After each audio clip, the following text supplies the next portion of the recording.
Hello, it's Carrie Rhodes here. Welcome back to my YouTube channel and my craft studio here in Eagle, Idaho. Today I am featuring some dies from Spellbinders. It's part of the new Flourished Fretwork line designed by Becca Feeken.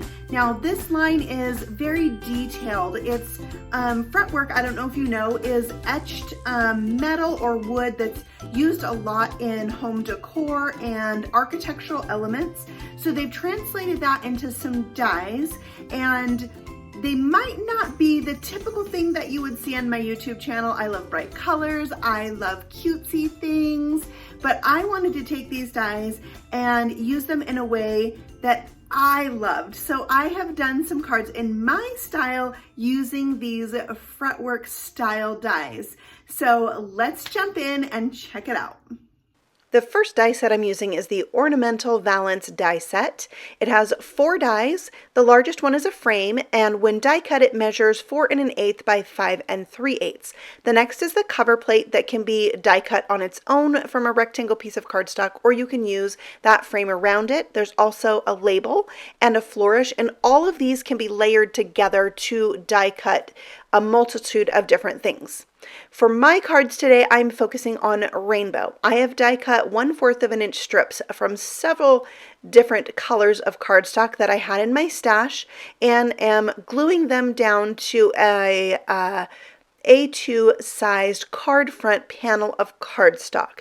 I'm using my MISTI because then I could line my strips up with the bottom edge as well as the right side, and then just butt those up against each other and have a nice straight rainbowed panel with my strips.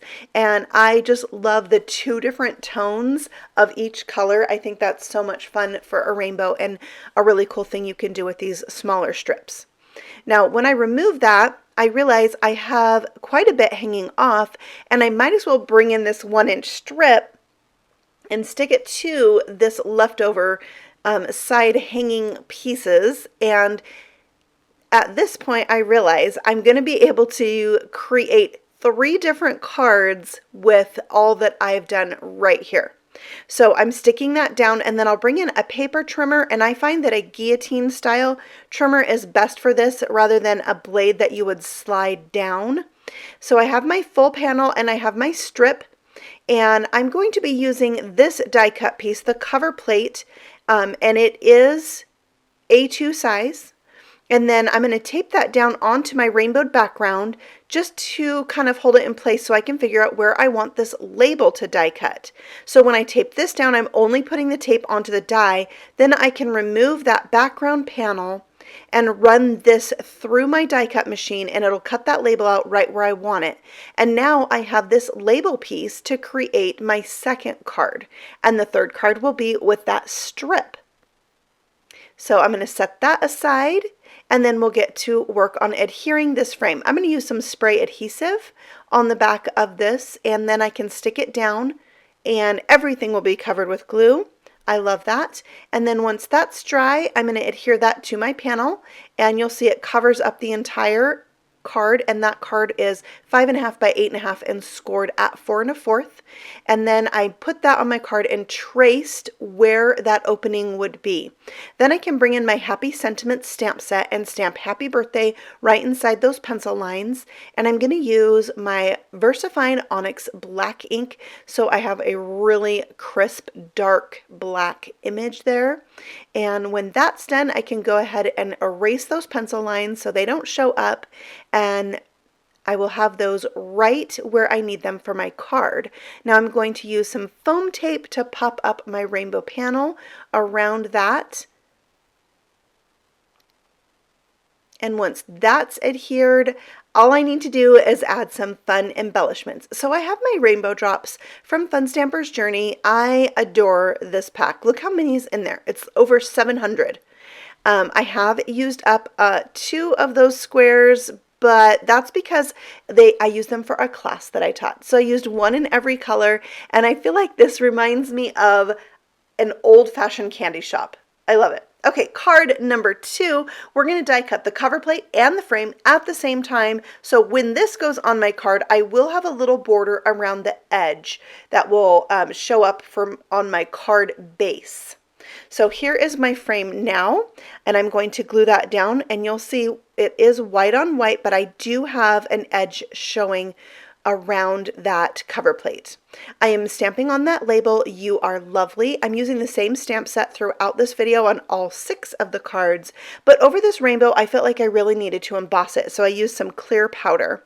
And then I can take that label, pop it up in the center of my card, and that's almost it for card number 2, but let's bring back those rainbow drops. I'm going to use them on every card today.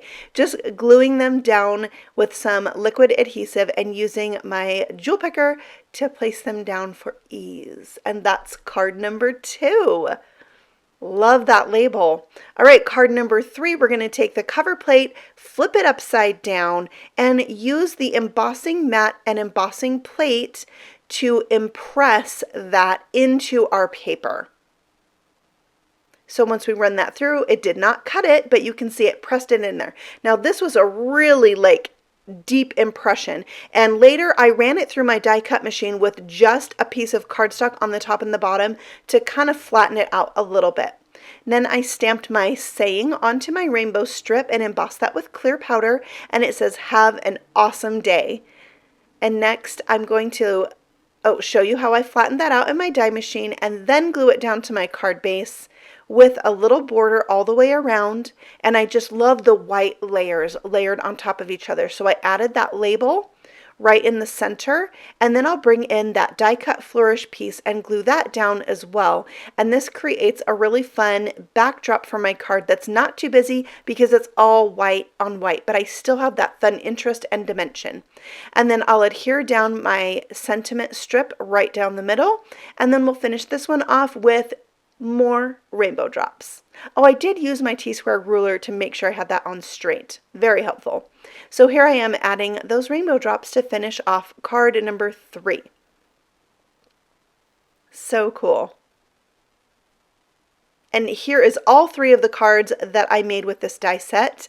It's like a 3-for-1, right? I only made 1 rainbow background panel. Love it.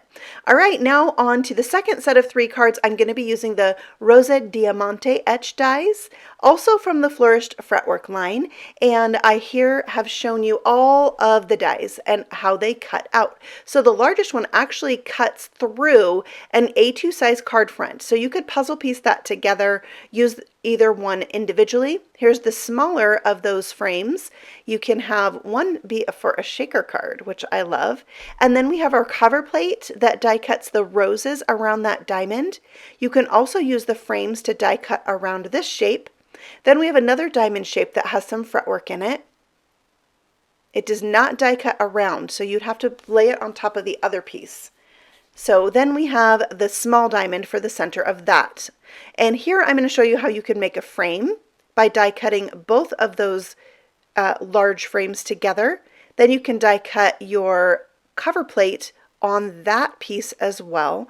And here I'm showing you how you can layer all 3 together and cut them at once to create a very interesting piece for your card, which I will use in this video. Also, I wanted to point out, when you're removing the largest cover plate from your cardstock, be really tender when pulling those roses out. They're kind of spirally and the very center is a little bit tender. You've got to be careful pulling it out.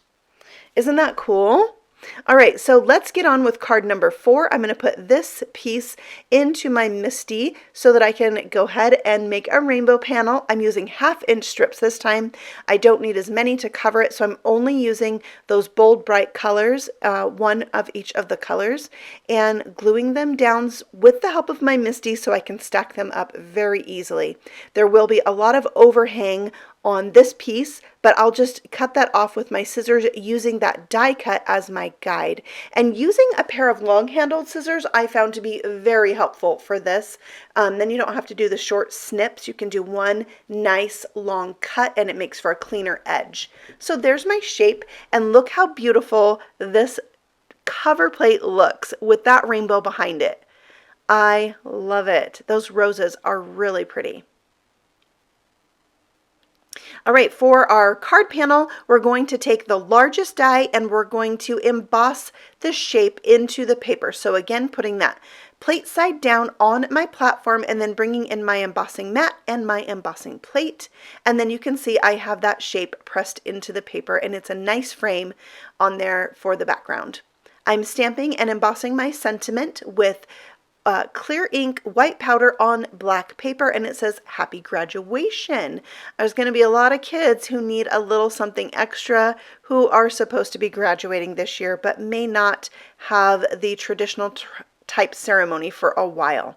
So I'm cutting that off at the edge, and then I'm taking a second piece and putting that through the middle of this card. It will go edge to edge on my card base, and then I'll layer this focal panel right over the top of that, extending that black line all the way across the card, but also with some dimension, and finishing it off with rainbow drops. And there's card number 4. I love it. Happy graduation. All right, card number 5, I am making another rainbow panel, and this one I am not using all of the strips, so I'm not using 2 of each color, but 2 of each color on a few, alternating. So you can see I have 2 of the greens, but only 1 of the blue, and then 2 of the purples, and I love how that rainbow turned out. So then I am stamping my sentiment that says sending happy thoughts, also embossing that with white powder. I have some temporary adhesive on the back to hold that down where I want it, and then I'm going to glue the frame that I made earlier in the video to this just at those corners, and once I glue that down, I'll trim off any that extends past the frame with my scissors, and then that is ready to be glued down to my card front. I love the bold colors in this one and the really graphic design of it. That's going to get glued on to an card front, and it will have no edge around, so that background goes all the way to the edges. And then added some rainbow drops. Look how cool they look on there with the colored paper behind it. So cool. I love this card. All right, now card number 6, last one. I am making another rainbow panel using just 1 of each color, and I will then layer a die cut panel over the top of this. So here's the panel I'm putting on top. This is from the beginning of the video. I did not die cut out the frame, just left it, and it looks great there. I traced the middle of that diamond pattern and stamped Happy Mother's Day in the middle of that diamond. I'm going to bring the die back in, line it up with my pencil line, and then cut around this sentiment using the die as a guide, but I am not cutting through the top of that H. So it's kind of like partial die cutting, except I'm not die cutting. Yeah, but I need that H to extend past this shape. So I'll go ahead and just cut around that. And having used my craft tool, it was really easy to finish this off with my scissors. And then I'm going to pop this up onto my card right in the center, and look how good that looks. So cool. All right, so then we'll glue that onto a card base. This will have a white frame all the way around, and then finish it off with rainbow drops. And that's 6 cards. So fast, right? I hope that you've enjoyed today's video. I would love to know if you have a favorite. Maybe it gave you some new ideas on how to use these super fancy dies in a new way. Thank you so much for watching. I'll be back again soon with more videos, so feel free to subscribe and ring the bell if you are new here. I have everything listed and linked for you below. I will see you all again very soon. Happy stamping. Bye.